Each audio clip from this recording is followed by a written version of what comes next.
విజయవాడలో జరుగుతున్న స్వాస్థ్య విద్యావాహిని కార్యక్రమంలో ముఖ్యమంత్రి మాట్లాడుతున్నారు. ప్రత్యక్ష ప్రసారం ద్వారా చూద్దాం. చాలా విషయాలు చెప్పారు. ఇది నా లెక్క ప్రకారం ప్రపంచంలో ఎక్కడన్నా ఉందే ఒకసారి జితేంద్ర శర్మ గారు స్టడీ చెప్పాలి.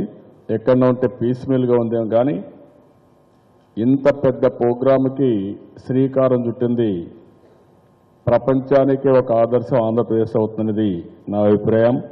ఈ స్వాస్థ్య విద్యా వాహిని it is one of the most beautiful program. ప్రపంచంలోనే ఇది ఒక మోడల్ అవుతుంది. అందులో మీరు భాగస్వాములు కావడం నాకెంతో ఆనందంగా ఉంది. ఈరోజు స్టూడెంట్స్ చూశాను, చాలా బాగా మాట్లాడారు. బిగినింగ్లో కొద్దిగా చిన్న చిన్న సమస్యలు ఉంటాయి, కానీ సబ్జెక్ట్ మీకు చాలా ఉంది. మీ పనే ఆ పని. డాక్టర్లు అయినప్పుడు డిసీజ్ గురించి చదవడం, అదే మరి అక్కడి నుంచి టెక్నాలజీని ఉపయోగించడం, స్పెషలైజ్ చేయడం, ఇవన్నీ కూడా రోజువారీగా మీరు చేసే పనులు. ఇప్పుడు ఒక అమ్మాయి హౌస్ సర్జన్ వచ్చేది చూశాను. అంటే మొత్తం డాక్టర్గా పూర్తి చేసుకున్న తర్వాత హౌస్ సర్జన్గా వస్తున్నారు. హౌస్ సర్జన్లో ప్రాక్టీస్ చేస్తున్నారు. ఇంకా మళ్ళీ ఇంట్రెస్ట్ ఉంటే పోస్ట్ గ్రాడ్యుయేషన్కి వెళ్తున్నారు. అక్కడి నుంచి మళ్ళా ఎంఎస్కి వెళ్తున్నారు. కొంతమంది ఎంఎస్ 2-3 చేస్తున్నారు.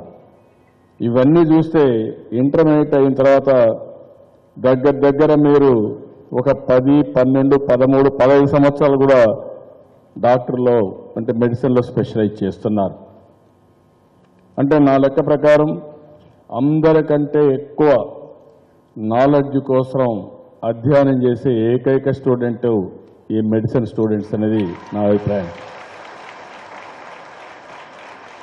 రెండోది కూడా మీరు చూస్తే ఎక్కువ సమయం హార్డ్ వర్క్ చేసే ప్రొఫెషన్ ఏదైనా ఉందంటే అది కూడా మెడిసినే. ఈరోజు మనం చూస్తూ ఉంటాం, కొంతమంది మార్నింగ్ 9కి వస్తారు, ఈవినింగ్ 5కి వెళ్ళిపోతారు. కొంతమంది షిఫ్ట్లో వస్తారు, వెళ్ళిపోతారు. కానీ రాత్రి పగుల్లో పనిచేసేది మీరు పనిచేస్తారు. రాత్రి లేదు, పగులు లేదు. మీకు ఎమర్జెన్సీ సర్వీస్ కింద కానీ చెప్తే రాత్రిలో కూడా పనిచేస్తూ ఉంటారు. ఓసారి ఎప్పుడు యాక్సిడెంట్ అవుతుందో తెలియదు, ఎప్పుడు పేషెంట్ వస్తారో తెలియదు. ఒకవేళ ఇంట్లో ఉన్న స్పెషలిస్ట్ మళ్ళా హాస్పిటల్ రావాల్సి వస్తుంది ఆన్ కాల్. అంత సాక్రిఫైస్ చేస్తారు. ఒక విధంగా చెప్పాలంటే వ్యక్తిగత జీవితం కానీ అదే మరి కుటుంబ జీవితానికి కూడా మీకు తక్కువ. అందరికంటే వేరే వాళ్ళకంటే మీరు తక్కువ కూడా ఫ్యామిలీ లైఫ్ ఉండే పరిస్థితి వస్తుంది. అవన్నిటికి కూడా ప్రిపేర్ అయ్యి మీరు ఈరోజు మెడిసిన్ ప్రొఫెషన్ని స్వీకరించారు. ఇది చాలా సంతోషం. మోస్ట్ బ్రిలియంట్ స్టూడెంట్స్ అంతా మొదటి ప్రియారిటీ ఇచ్చేది మెడిసిన్స్కే ఇస్తారు. నేను అందుకనే అదే కాకుండా మళ్ళీ డబ్బులు కూడా బాగా ఖర్చు పెట్టుకుంటారు.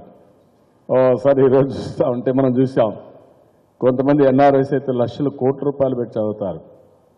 అంటే ఇవన్నీ కూడా ఒకటి గుర్తుపెట్టుకోవాల్సిన అవసరం ఉంది. ఎంత డబ్బులు ఖర్చు పెట్టినా భగవంతుడు కొంతమంది డబ్బులు ఇచ్చారు, కొంతమంది అప్పు చేసి కూడా చదువుతున్నారు. కానీ ప్రతి ఒక్కరికి ఒక ఆశయం ఉంది. ఆ ఆశయం సొసైటీకి న్యాయం చేయాలి. ఈ సొసైటీ ఏదైతే నాకు ఈ యొక్క అవకాశం వచ్చారో ఆ అవకాశాన్ని నిరూపించుకోవాలని మీరు ముందుకు పోతున్నారు. దానికి మరొక్కసారి మిమ్మల్ని అందరినీ మనస్ఫూర్తిగా అభినందిస్తున్నాను. రాష్ట్ర ప్రభుత్వం ఇది ఒక నూతనమైన ఇనిషియేటివ్ తీసుకున్నాం. ఇప్పుడే మంత్రి గారు చెప్పారు. నేను 1-2 విషయాలు కాదు, నేను చాలా విషయాల్లో వినూత్నంగా ముందుకు పోతున్నాం. మన రాష్ట్రానికి మీరు ఒకసారి ఆలోచిస్తే విభజన తర్వాత హేతుబద్ధత లేని విభజన జరిగింది. కాలేజీలు లేవు, ఇండస్ట్రీస్ లేవు, ఎకనామిక్ యాక్టివిటీ లేదు, ఆదాయం పెద్దగా లేదు. 60 సంవత్సరాలు నేనే హైదరాబాద్లో మొత్తం అభివృద్ధి చేశాను. ఆ రోజు నేను ఆలోచించింది, తెలుగు జాతికి ఒక బ్రహ్మాండమైన రాజధాని ఉండాలి, పిల్లల భవిష్యత్తు బాగుండాలనే ఉద్దేశంతో ఐటీకి ప్రాధాన్యత ఇచ్చాను, ఇన్ఫ్రాస్ట్రక్చర్కి ఇచ్చాను, నాలెడ్జ్కి ఇచ్చాను. హైదరాబాద్ని ఈరోజు ఒక బ్రహ్మాండమైన సిటీగా ప్రపంచం నిలబెట్టామంటే అందులో చాలామంది కృషి ఉంది. దాన్ని లీడ్ చేసింది నేనే లీడ్ చేశాననే విషయం మరొకసారి మీ అందరికీ విజ్ఞప్తి చేస్తున్నా. అయితే విభజన జరిగిన తర్వాత నేను అధైర్యపడడం లేదు.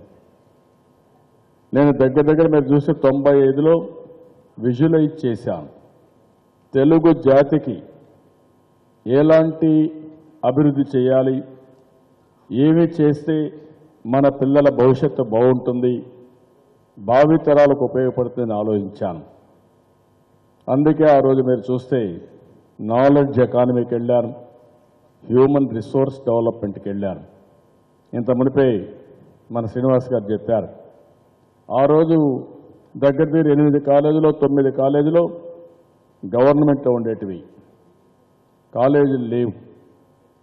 అంత మునుపు సిద్ధార్థ కాలేజీ ఉంటే ప్రైవేట్లో ఉంటే గౌరవనీయులు ఎన్టీ రామారావు గారు ముఖ్యమంత్రి అయిన తర్వాత దాన్ని కూడా గవర్నమెంట్ టేక్ ఓవర్ చేసి ఇప్పుడు యూనివర్సిటీ క్యాంపస్ కింద వచ్చింది.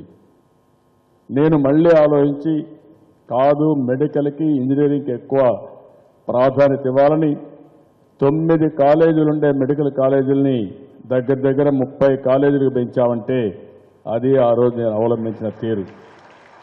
30 ఇంజనీరింగ్ కాలేజీలని 300 కాలేజీలు చేశాం 9 సంవత్సరాల్లో. పారామెడికల్ స్టాఫ్, నర్సెస్ కానీ పారామెడికల్ స్టాఫ్ కానీ పెద్ద ఎత్తున పెంచాం.